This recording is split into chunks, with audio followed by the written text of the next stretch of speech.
So what I have here is a 2015 T350 HD. It's a construction truck, and they came in for a bunch of stuff. Guy found out there was like an EGR cooler thing on the internet, but it doesn't actually apply to his truck warranty wise because for one, the coolant reservoir is full on this thing, and it's not leaking anything, it's not running bad. But he found out from some internet site that the EGR cooler replacement was doing this, so when he came in he requested it, but he's got 140,000 miles. The actual replacement under Ford paying for it ends at 11 years or 120,000 miles, so even if that were the case, it's not going to get paid for by Ford. Another thing was the reductant heater assembly for the SCR system, that urea spray and stuff that they spray into the exhaust to clean everything up. It says that was also a campaign that was eligible on this vehicle, but again, at 120,000 miles, there's nothing that can be done past that unless the customer wants to pay for it out of pocket. There were some things that did pop up on this. One of them is this drive shaft coupling, and it is banging around underneath the vehicle and actually making a bunch of noise. So with this being a special, uncommon axle assembly in this HD dually, we'll have to order that and won't be here until tomorrow. The other thing that I did find that was active on this is let me see here,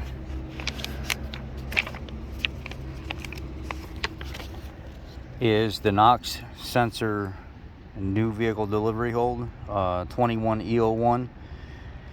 It basically says before delivering any new in-stock vehicles involved in this recall, dealers are to reprogram the PCM to the latest calibration. So we're going to knock that out while it's here, and then tomorrow when the drive shaft comes in. But I'm going to walk you guys through the IDS process, if it'll pick up good on the camera, and what I do to reprogram the PCM. A lot of the new guys have been asking what the computer system looks like, IDS and FDRS. You're gonna have to forgive me because on this particular vehicle, when the key's in the ignition, it likes to beep constantly, and that's gonna be really annoying. So I'm just warning you from the point where we walk from here forward to start programming. It's gonna be a little annoying, so be patient.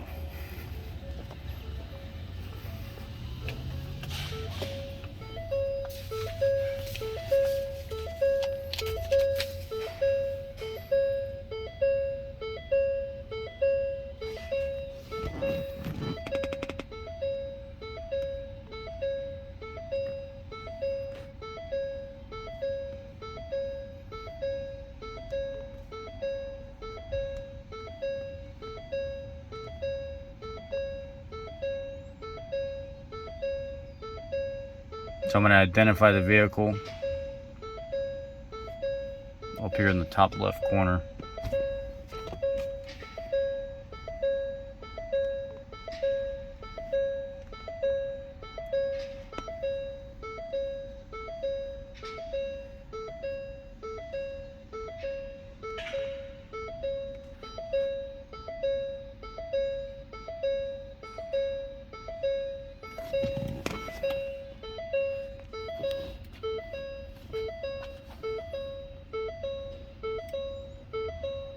This is a 3.2 liter Powerstroke, so I'm going to say yes.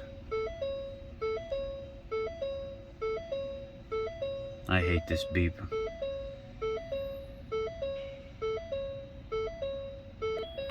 And then from this point, we're going to go up here to the toolbox.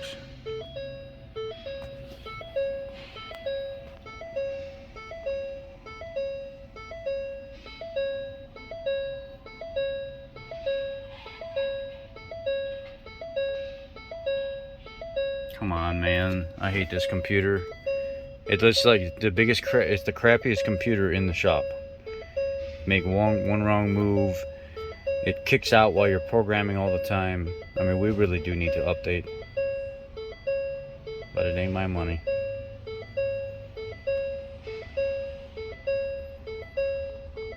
Module reprogramming, PCM, set the ignition switch to the on position, and then let it go through its thing and follow the prompts. It says a new programming data set is available for the PCM. Yes, let's go ahead and program it. It's not found on the computer. Do you want to go online? Yes. Programming, please wait. Erasing to install new data set.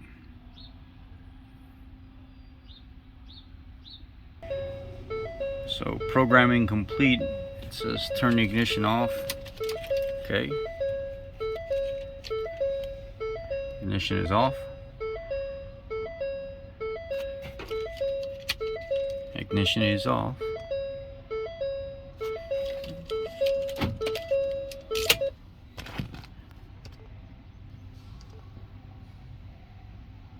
Module has accepted all data. Start the engine crank for 5 seconds. Alright, started. Now turn the ignition off.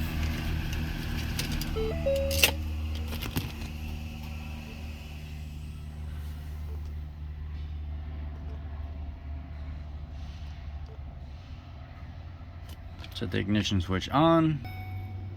Obtaining information from the module. I hate whenever a phone records a screen like this and it just is wavy. This one seems to be a little bit better by mitigating some of that, and if you hold the phone at an angle, it will cut some of it out. Now let's clear codes. To clear code, you got to go back to the toolbox, go to self-test, hit select self-test, let it run its cycle, and then on the right side of the screen you'll have an eraser button that you can erase all codes that were set during programming. Check all CMDTCs. And when you go through, it sets all kinds of codes during programming.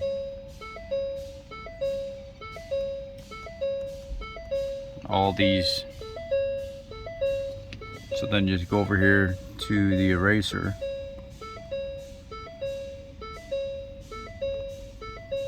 Erase, clear codes, and you're good to go.